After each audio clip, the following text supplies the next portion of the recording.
submit spirit to form matter. Our celestial humanity arrives, awakening in a dream, an inception of our reality. So we live, we love, and then there is music. So we dance, we sing, we praise, we reflect.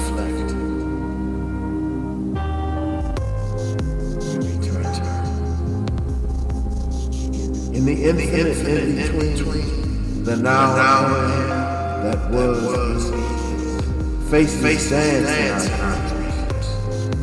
Some familiar, some a single vision cosmic composition. In the irrelevance of this time, we realize the passion of the random action, learning the lesson that the brotherhood of man is far more important than the ego of any individual. Imagination becomes the sound of thought, traveling at the speed of light. So we paint on the canvas of our ephemeral encounters with a masterpiece of memory that lives in an eternity of a child's.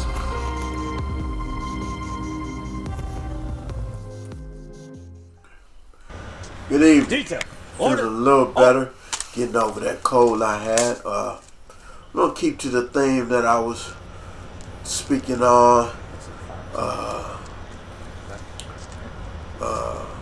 Detail. Come to the ready. Life on Earth. What I've learned so far. What I want to talk about today is the military. With blank ammunition. I'm a Navy veteran. And Desert Storm, Desert Shield veteran, conflict, war, whatever you want to call it. And this is what I'm going to say about the military. The military gives you discipline at a young age if you go in at a young age. It gives you discipline and focus. Because by the time you get in there and you figure out what you're dealing with, if you don't get kicked out right away based off of you not want to deal with it, you gotta straighten up and fly right, because they don't play. They keep you in line and this and that and other. Now, I don't know what they're doing these days, but back when I was in there, because I know I heard about some stress cards and something else they have them doing now, whatever, you know, and all I can say about that is, you know, your military is only going to be as strong as your training, you know, that you offering to them. And if you train them to be punks, that's what kind of military you're going to have. But anyway, the military gives you structure and focus and order and regiment.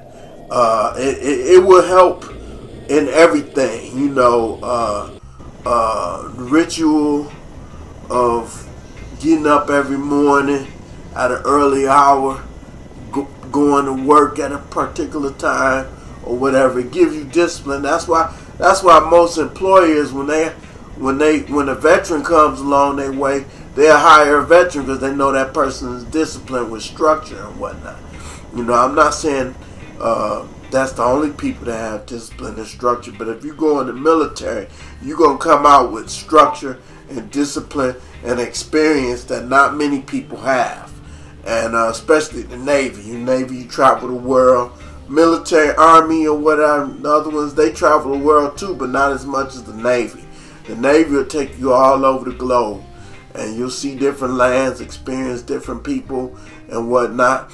But as an American, you best be on your best behavior to respect the other cultures and learn from those other cultures, and don't go over there like when I was in. Some of these guys went over there like, I'm American, I can do whatever I want. They end up their ass in jail somewhere over there, probably still over there now, cutting up, acting a fool in somebody else's house. That's what you don't do. You don't go to somebody else's house and just act a fool and do what you want to do. You go to somebody else and ask them what the customs are and what the rituals are and whatever, and try to respect that. That's what the military does. it teaches you respect, particularly the Navy I'm talking about. That's my experience.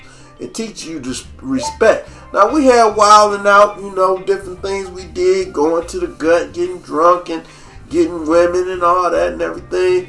All that stuff is true too, but that's all part of life, Men, a bunch of men in the service doing hard work all the time.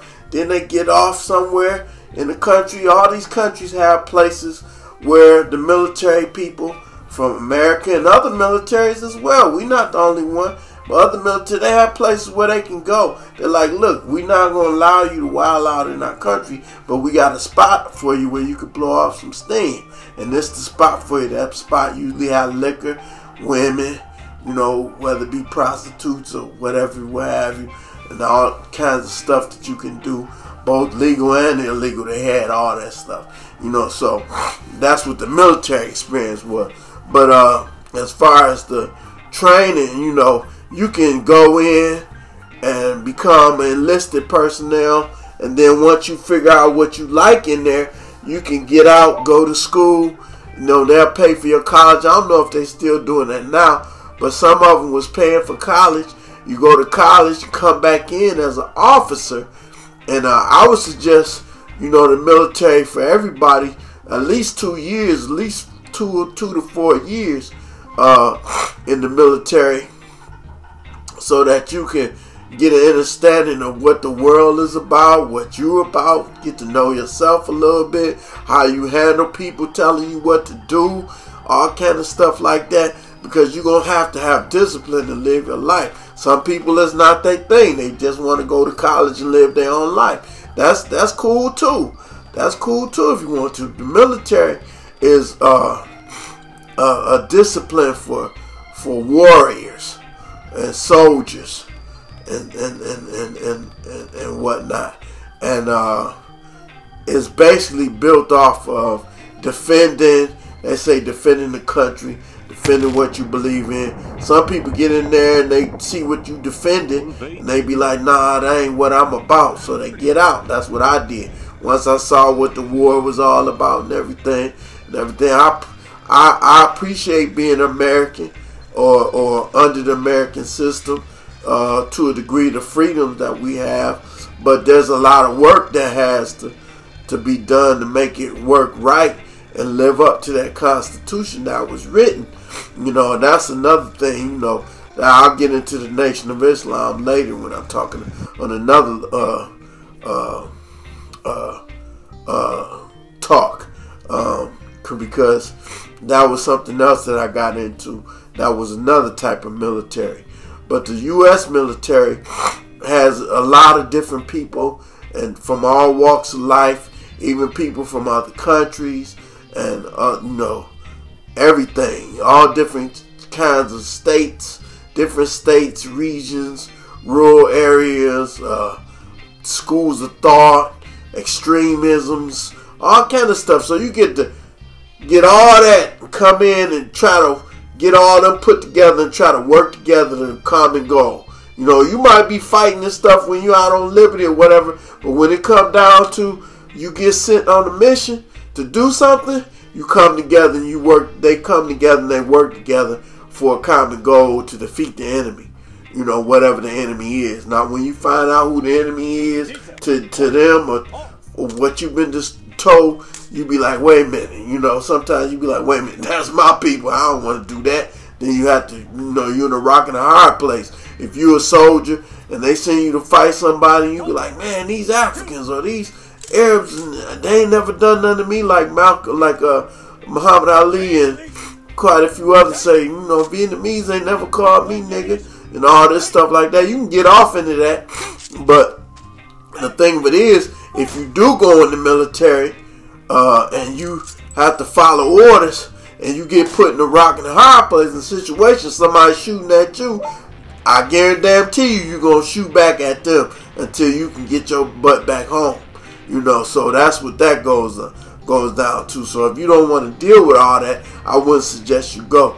But if you do at least 2 years to get the basics of it, to see what the structure and the discipline is and whatnot, that's good to do, to go in the military for that. I don't know too much about the Army or the Air Force, or I know a little bit about the Marines. I know about the Navy. The Navy has a lot of schooling and training and whatnot. Right now, it'd be best to get into computers and engineering. Something you want to get into a field that you can use when you get out of the military. Don't get into something that really doesn't have a practical application in the world when you get out. Get in and do something that's practical for where you want to go when you get out. Even if you do 20 years or 30 years or whatever, get in the field that the military will train you in, that you can get out and either start a business or work for another company that's along the lines of what you trained for in the military. Because I guarantee you, they will prefer you over anybody else when you come to the table with your resume, because they know you got a skill set that the other candidates won't have. Because, you know, a kid out of college has just been partying or whatever in college, even though he might have got summa cum laude or whatever. But if they find out, you know, they was disciplined or whatever in school, that's cool. But they're looking at, hey, what kind of experience you got? If you come with a military experience in a skilled trade or whatever, or some kind of skill or learning, and you come back to the world, they're going to choose you over the other candidates, hands down, because you're a veteran and you know what you're talking about and you have discipline. They ain't got to worry about you fighting up against them or whatever. They gonna know if you come to work for them, either you gonna do the job or you ain't gonna do it and you gonna quit. You ain't gonna have to go through the hoops of messing around with everything like everybody else. And another thing, as a veteran, when you come out, you always have the government to go to work for. The VA, Department of Homeland Security, all the other organizations, the alphabet people, you know, anything. You know, because we know there's all kinds of departments in the government and whatnot, some favorable, some unfavorable, based on your particular background or history or culture or whatever, depends on where you're coming from. But all of it has both its good and bad points to deal with when you go in there. It's just like anything else. It's going to have its positives and negatives. But I'll say this. The military, I can't say it enough, gives you the discipline to structure your life the way you need to be structured. Some of it, they might beat you down and break you down or whatever in the U.S. military and make you, you know, some people can't handle that. Somebody yelling at you and all this and whatnot, what have you, break you down. But one thing I'm going to tell you, if you don't go in the military and learn some kind of fighting skills or some kind of training, some kind of discipline somewhere in martial arts or something like that, when you get in that real world, ain't nobody going to have no mercy on you. Somebody want to rob you, they just going to rob you.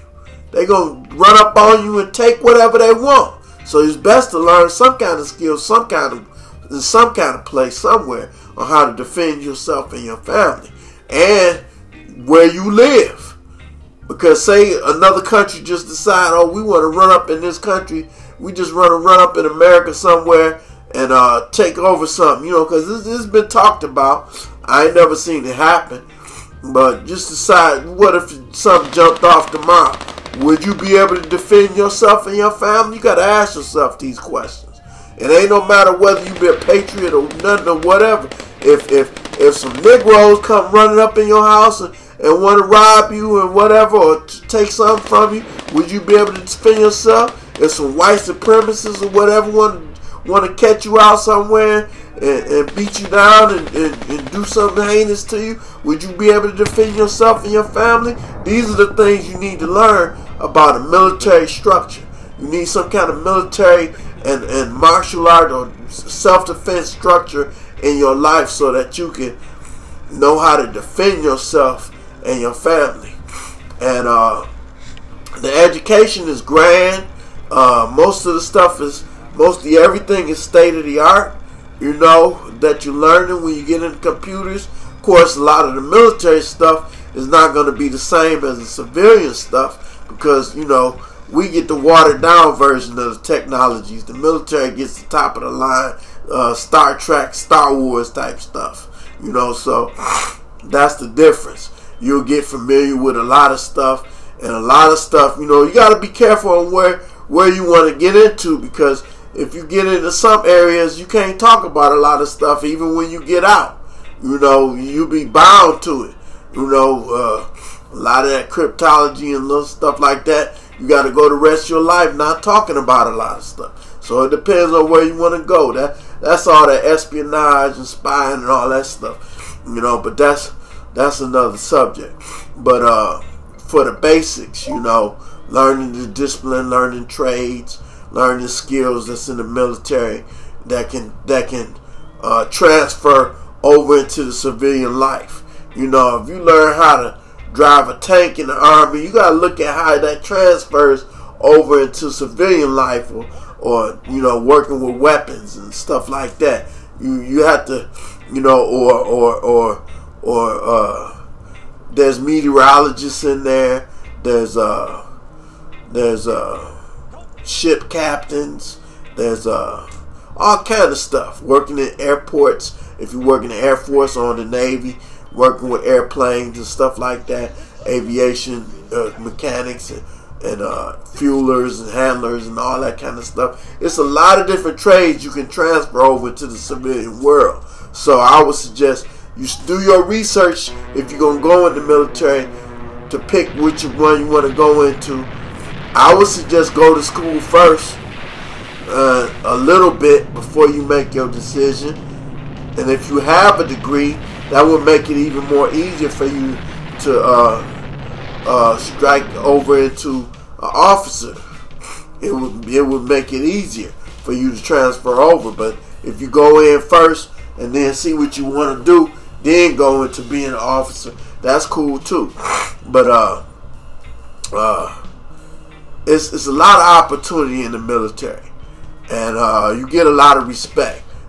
I know the Vietnam veterans didn't get a lot of respect when they came home because the way the war was played out and portrayed and everything, which was bad. You know, the way when we found out the truth about what was going on, just like most of these conflicts and wars, we find out if you don't get out and you become a victim of it, then you end up, you know, not being liked. But right now, most of the military veterans, including the Vietnam veterans, are highly respected.